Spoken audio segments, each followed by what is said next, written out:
You're watching The Court Leader's Advantage, a video podcast for court professionals and by court professionals. Brought to you by thecourtleader.net in cooperation with NACM, the National Association for Court Management.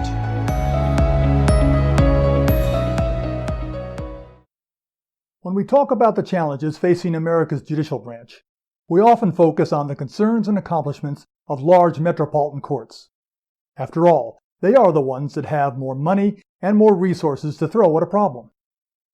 However, in a survey I conducted several years ago, I was astonished to find out that almost 65% of all courts in the United States had benches of fewer than 4 judges. In a large portion of our country, these local suburban and often rural jurisdictions, these local courts, they are the representative of the judicial branch. How are these local courts solving their problems? How are they coping with the issues of the day, often with less staff, less money, often working in shared facilities, and frequently facing government entities which are somewhat less respectful of the courts as a separate branch of government? I'm Pete Kiefer, and welcome to the Court Leader's Advantage podcast series. This month, we've invited clerks of court and court administrators from 1 and 2 judge courts from around the country. We're going to chat about the issues that are facing their courts, how they're managing those issues, and what advice they have for the rest of us. So let's join our panel. We're joined today by Angie Van Scoik, Court Administrator for the Municipal Court in Breckenridge, Colorado; Lindsay Vorshie, Court Administrator for the Tifton Judicial Circuit in South Georgia; Kelly Elliott, Court Administrator for the Municipal Court in Lee's Summit, Missouri; Danielle Trujillo, Court Administrator for the Municipal Court in Littleton, Colorado; and Sandra Berry, Clerk of Court for the Municipal Court in Cleveland Heights, Ohio. Thank you all for joining today's video podcast. Each of our panelists works in a 1 or 2 judge court. Let me start off by asking about a topic that currently consumes all of us. How are your courts coping with the coronavirus? Angie Van Scoik, your court is in the Breckenridge Municipal Building. What are visitors required to do before entering? Well, right now, with where the county is, we're in level red, I believe. So you can only come into town hall by appointment only. So the front doors are locked. They have to wear a mask and call us, and then someone will open the door for them to be able to come into the building. So I have court next Wednesday. We also have a limit to 10 people in chambers. So 10 defendants at a time will be allowed in. The others will be waiting outside, and I'll call them as they come in. And we have hand sanitizer available. We do have masks available if they do not have their own to wear. But they are required to have masks on while they are in the building. Has anyone refused to wear their mask while in court? Not yet. I have had people that came in and would take their mask off to speak with us, and I'd have to remind them to keep their masks on. They did put up like a sneeze guard to the front desk area to kind of provide some protection, but there's like a 6-inch gap on the bottom, so people will, like duck under to try to hear them better, which kind of defeats the purpose. But with noises and such, if somebody ends up printing, I can't hear the people talking because of the sneeze guard and the mask. So it gets to be a bit of a challenge sometimes if there's too much stuff going on. Lindsay Vorshie, what are visitors required to do before entering your courthouses in Georgia? We are also requiring masks. We're taking their temperature, and we are asking them a series of questions before we let them in on if they've been exposed, if they have been tested, if they're showing any symptoms such as that. For the hearings that we are having in person, we're also staggering those times. So normally on a regular basis, we would have 9 o'clock and a 1:30, and anybody that had a hearing for the morning would come in at 9, and then you just wait for your case to be called. And same for the afternoon, but now everybody is being given a specific time to come. So no more than just the parties in that case are in the courtroom at one time. Does everyone have to wear a mask? Yes, everybody is required to wear a mask. And for ones that show up without a mask, we do provide them with one. Have you ever had any people who've refused to wear masks? We have not had anybody refuse to wear a mask yet. We actually had arraignments this morning at our courthouse, and I did have a lady that she was waiting for her test results to come back. So we did have to send her home. But as far as wearing a mask, I have not had anybody refuse to. We know the vaccines are coming. The question is when. Optimistic estimates for most of us predict maybe April. Now, the Federal Equal Employment Opportunity Commission has issued guidance that employers can require employees to be vaccinated against the flu. So the question is, with the exception of religious or medical objections, once the vaccines become widely available, will your court make employees get vaccinated before returning to work? Danielle Trujillo? Great question, Peter. We will actually follow whatever the state or the county or the city requires. So if there's a mandate from any of those jurisdictions, then we'll follow what the rest of the city does. Are you expecting guidance to come down? I am expecting guidance to come down. Our police department has already started getting vaccinated. That has been willingly, so they haven't been required to do that, but most officers are doing that. So I expect that most of the employees will want to do it anyhow. So I'm not expecting a lot of pushback. Sandra Berry, how about your court? Right now, the judge says that he doesn't plan to require people, although he probably will encourage it. But if the state mandates, the Ohio Supreme Court mandates it, then we probably will. We definitely will. Is the state Supreme Court discussing this issue? They've been sending down all kinds of guidance ever since this got started back in March. Kelly Elliott, how about your court in Missouri? And right now, the vaccination is coming to our police department, and our court staff are being included in that, and we're Really? Yes, we are being included with that, and it's supposed to be able and available next week. I'm actually on the calendar for Tuesday of next week to get the vaccination, and the city as a whole is planning to put policy into place with regard to a requirement. The state also is talking about a requirement for court employees. You know, we're in an odd position. I don't know about different states, but we are in an odd position because we're city employees, but we're court employees. So we're also governed by the Supreme Court.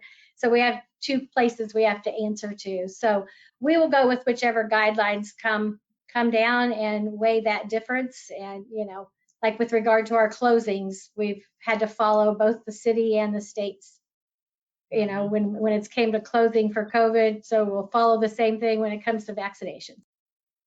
Have there been situations in the past where state and local guidelines have conflicted? Yeah, we've had differences. We have differences in holidays where a state holiday will be different than city holidays. And so then we don't have support we don't have software support because the state will be closed, but the city is open. I usually use those as training days. We use that as a day where we do training or office cleanup, something where we're not going to have software issues, so because we'll be doing something different.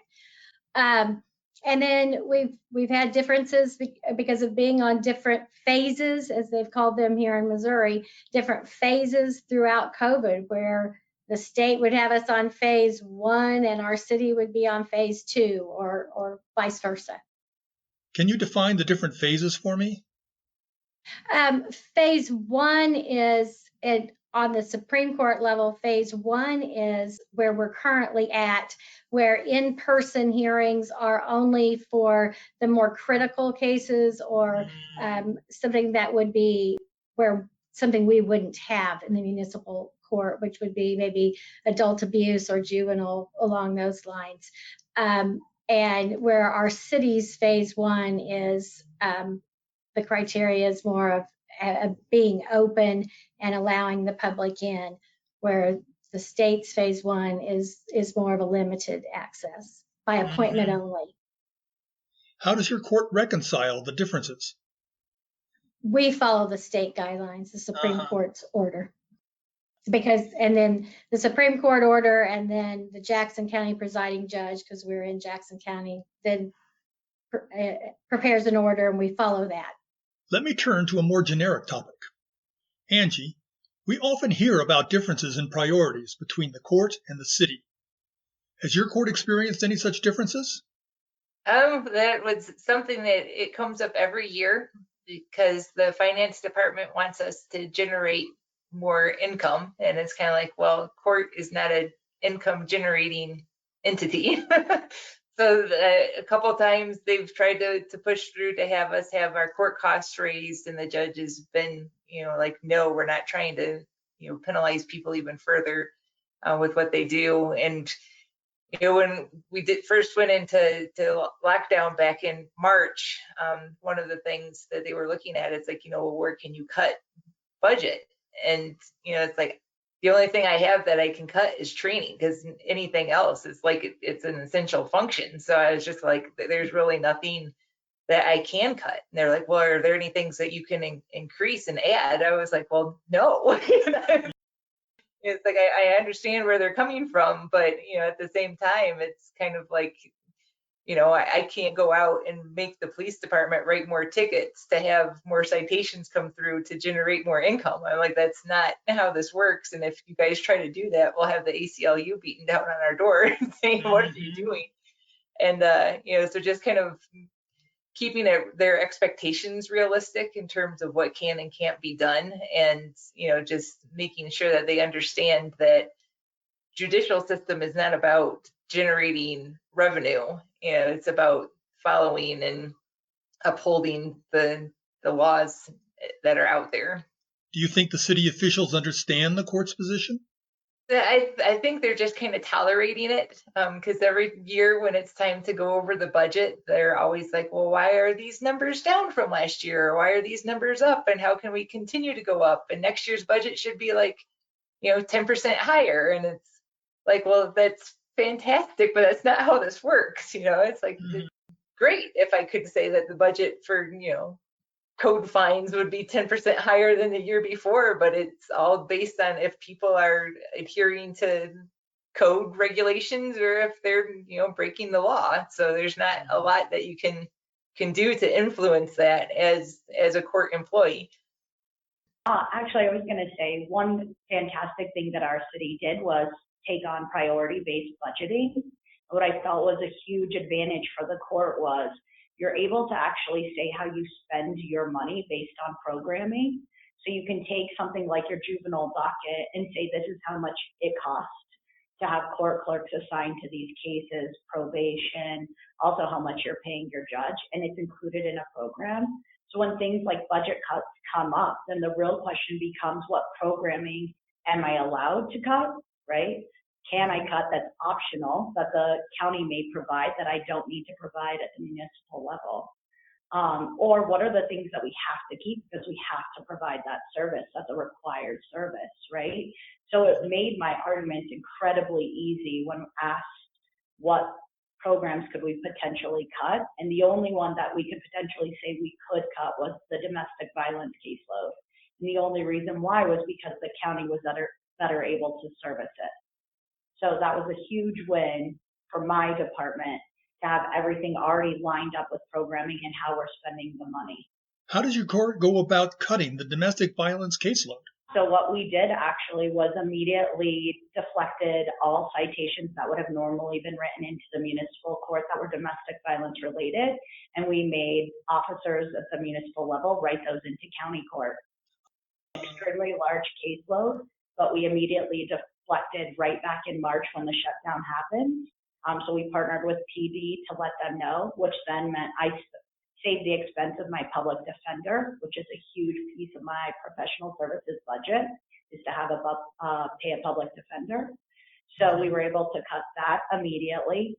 And then the county has now taken on that caseload instead of it being at the municipal court. Kelly, how about your court in Lee's Summit? Yes, I have to echo a lot of what Angela said. But it's a yearly challenge. A lot of questions get asked every year, and you have to give the kind of the same answers every year. Why are the revenues down? Why is your AR, your accounts receivable up? What are you doing to collect?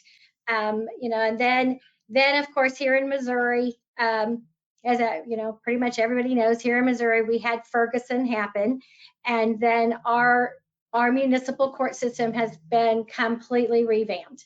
And we have now the minimum operating standards that we follow, and the minimum operating standards govern or give us guidelines for everything from how we collect and what we can, what we can and can't collect, when we can collect it. We cannot incarcerate anybody because they owe money. We cannot issue warrants just because they owe money. We just have very, very strict guidelines that we have to adhere to. And trying to explain that to the city forefathers is difficult, and at the very least. And then also talking to them about, just because more tickets were issued doesn't mean that we disposed of as many. And it doesn't mean that we disposed of as many at a higher fine, or, trying to explain that. Also, getting them to understand that our court costs are not a part of the fee schedule for the city, because court costs, a very small portion of them actually come to the city. Most of them go to different entities in the state, or a portion thereof. It's an education. I mean, I think I started out my thought on this when I first saw the question of, it's really education and communication is the key. And every year, as council members change, you have to re-educate on this subject. And so I feel like every year I'm standing before finance and budget and re-educating on this subject, or with our finance department, I'm re-educating, if we have a different auditor, or re-educating on this subject. Then we also here in Missouri, the Supreme Court has recently developed a uniform fine schedule, which goes all across the state. So we are now limited. I mean, there's no fluctuation. It's the same amount charged on 1 to 5 over, and speeding is the same no matter what city you're in. So our city can't change it because they want to. So getting them to understand that has been really challenging as well. Do the local officials understand the court's position? I think they tolerate is the better term, and they're also always trying to find ways to work with or push for legislation, in different, like Missouri Municipal League, different leagues, and try to change legislation. And I think the part they don't get is that municipal courts are just right out there being watched in every move that we make. And so changing legislation is probably the last thing that will ever happen. Let me turn specifically to technology. Do any of your courts receive electronic traffic tickets from your local law enforcement agencies? Danielle? Yes, we do. So luckily I was in the police department prior to moving over to court, so I've had the pleasure of working in both departments, and I was the technology manager there. So understanding both pieces was a huge asset. When they transitioned to a new system back in May, we did run into some problems because there wasn't money slotted for an integration at the time. However, we knew we were going to be getting new court software, like we're going live in January. So we budgeted in the court budget to build that integration. So luckily that integration will go live with our new system. Because I understand the police data, it helps me know exactly what I need and can get from them into the court software and what we should be getting from them. So it's kind of an advantage. At the end of the day, though, the challenge that we always run into is that if the data isn't complete from the police side, then we're getting a lack of data in the court system, right? And so part of our new challenge, especially with virtual court, is getting all of that data up front when somebody calls to check in. So we're having to ask them a lot of those duplicate questions, like for their cell phone number, for an email address, so we can communicate back electronically to them. So that's been one of the challenges. Have you discussed the issue of incomplete citation data with law enforcement? We do, actually. I hold the justice stakeholders meeting once a month. So having a partnership between the city attorney's office and the police chief and myself and the judge is a huge advantage. So we meet once a month just to talk over any concerns. We've had a lot of conversations about COVID. Right in March, when we decided that we weren't going to take on the domestic violence, it generated a conversation of how does this impact PD. We actually took on a capstone project.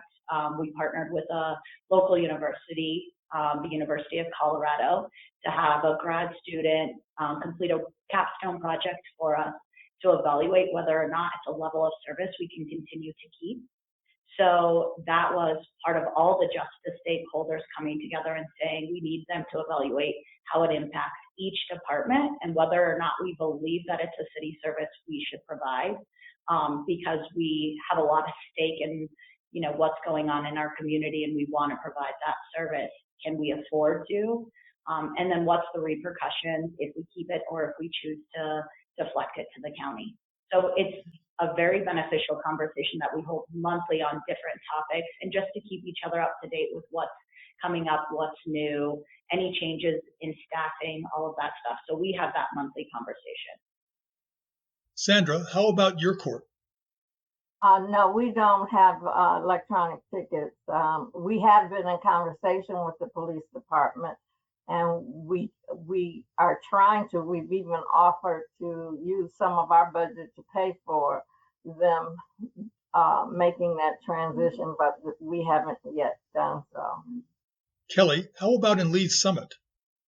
Yes, we have e-ticketing, and we have had since 2010. We're actually getting ready to get a new program, but our tickets actually are channeled through from the police department to the PA electronically to a portal that then comes from the PA to us. So the PA goes, actually files the tickets electronically to the court. PA is a prosecuting attorney? Prosecuting attorney, yeah, yes. okay, Sorry. Yeah. Too many acronyms in this world, isn't it? But yeah, so the tickets go electronically to the prosecutor. The prosecutor then has the ability to review, change, amend, and then they are electronically sent to the court. And what I've found, I'll add just one thing that anytime that you have that opportunity to have e-ticketing, we found here just the huge change it made with regard to, so many less errors, so much faster at getting the ticket available for payment. So, so much easier if there was updates in charge codes, made by the state, all those things could just be done so quickly as compared to any type of a manual type system, and a less learning curve per se for the officers. So it's been a great asset here in Lee Summit. Angie, how about in Breckenridge? We still have paper tickets. There was a detective back in 2014, I believe, that asked about having e-tickets and getting devices for the PD to have so they could, print out a little receipt to give to people, and you'd actually be able to pay right at your car when you got a traffic ticket. And the PD was like, nope, that's too complicated. We don't want that. And that's kind of as far as it ever made it. I think at this point in time, for the state of Colorado, they've implemented that all the police officers have to have body cams, and our department did not have them yet, so that's getting rolled out this year. So I think any excess budget they may have had will be going to outfitting all the officers with that. So I don't see it happening anytime soon. I would love to have that because right now one of the admins in PD, and I think even the officers can input information, and then they'll relay the paper copies over to me, but it usually takes at least 2 weeks for them to enter the information on their end. I'll have people calling the same day they get a ticket saying, I want to pay, and I can't take payment unless I have their version in hand. With us being remote, I can't get their version in hand. So I'm just telling them, it's like, well, if you have your copy, you can pay online, and I just hope that they enter the correct dollar amount, and most of them usually shortchange. But for me to accept, and tell them, hey, you still owe $10, it costs us like $5 to get $10. So I don't even bother with the $10 amount. But if there was something a little bit better, I would love to have it. What automated case management system does your court use, and how long have you had it? Angie? We are currently using Journal Technologies Justware. That was in place before I started, but they are phasing out support this year. So we're currently reviewing several other options. PD uses Tyler Technologies New World to enter information. So, like the best option would be to have that same system. We share costs with the other municipal courts in Summit County.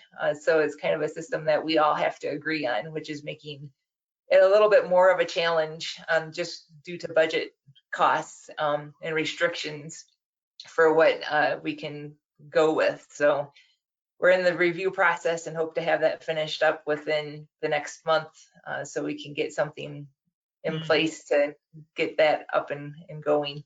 Lindsay, how about in your circuit? We use Icon case management. I believe we're going on about 15 years using that system. It works really well for us because our circuit covers 4 counties and our 2 judges cover 4 counties.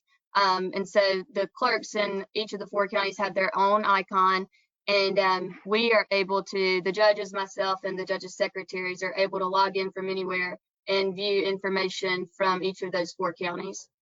Kelly, how about in Lee Summit?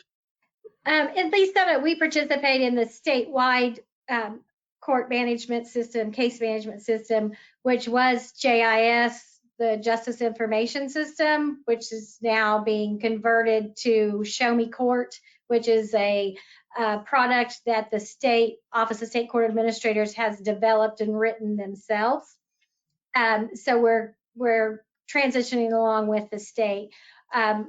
Our court converted to that program from Encode. We joined the statewide system in 2014, and it has been the best thing that we could ever have done. I was the one that pushed that. I came from the state court system before I became a municipal court administrator, and it has, during all these changes, because of Ferguson, because we are a part of the statewide system, a lot of the challenges the municipal courts have been faced with the many changes of collecting excess revenue and having to document that, that's done for us through our system, where a lot of them are having to do it manually. And so it's a great thing, and now they're pushing for all municipal courts in the state to join the statewide system so that it will be more uniform and unified, and also to provide public access to the court, because all of our cases are out on what's referred to as CaseNet and are available for attorneys, private citizens, anyone to see. My final question is for all of you.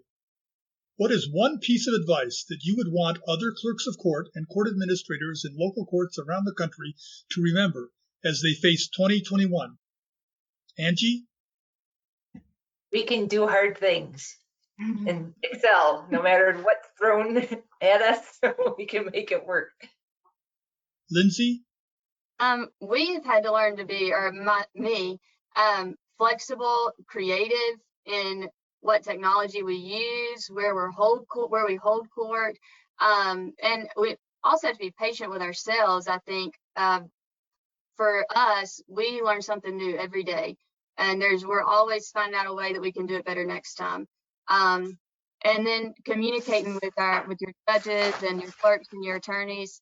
It takes a whole team to get through all of this. So communication, I'd say, is very important. Kelly? To look for innovative and safe ways to conduct your court dockets. I continually say this to my staff and to the other justice partners that we work with, is the health and safety of our court customers and of ourselves, of our staff, should be our number one priority. And I would share that with all court administrators or court leaders, to keep that in mind every day, and to hold your dockets virtually as often as you possibly can, so that you make sure that you're doing that. Sandra? I would actually try to make sure you try to stay calm and breathe, and just try to keep your staff calm, because through this year, the minute someone is tested positive, it's like everybody becomes nervous and, learn to work together, and because, the staff can get all worked up, and then, because people are going to have to join in and do things and make things work, because the person who usually does something is not here. And so just learn to work as a team. Danielle? I have two things. I think number one, like Sandra said, take care of your people. I think if nothing else, what we learned from this is we have to take care of ourselves. In leadership, you tend to put everybody else first. So you have to make sure that you're healthy and taking care of yourself, so that way you can help your team. But really check in on your team. There are people too, they're going through their own challenges at home with family members, may have lost people. So the pandemic has really pushed us to really focus back on what matters, and it's the people that are serving our communities, right? I think secondly, the biggest thing would be shoot for the stars.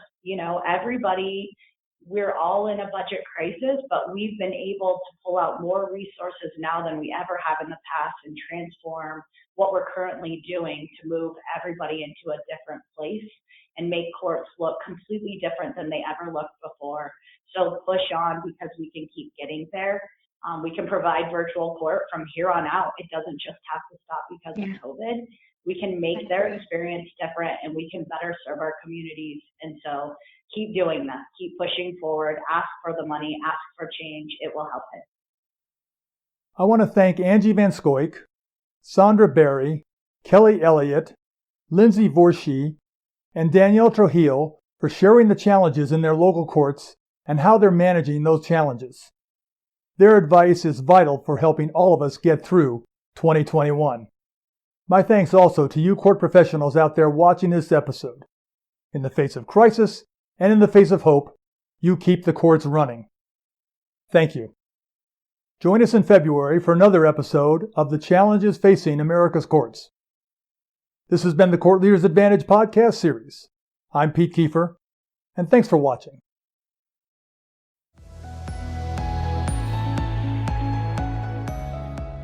Thanks for joining us today. The Court Leaders Advantage is a regular podcast on courts and court administration. Today's episode will be available on our website, on YouTube, on Facebook, on iTunes, and on Twitter. Become part of the conversation. If you have questions, comments, or ideas for future episodes, email us. Our address is CLApodcast, that's all one word, at NACMnet.org. I'm Pete Kiefer, and on behalf of our guests, the Court Leader website, and the National Association for Court Management, thanks for watching. The views, information, and opinions expressed during this episode are solely those of the host and the individual presenters. They do not necessarily represent the position of the National Association for Court Management.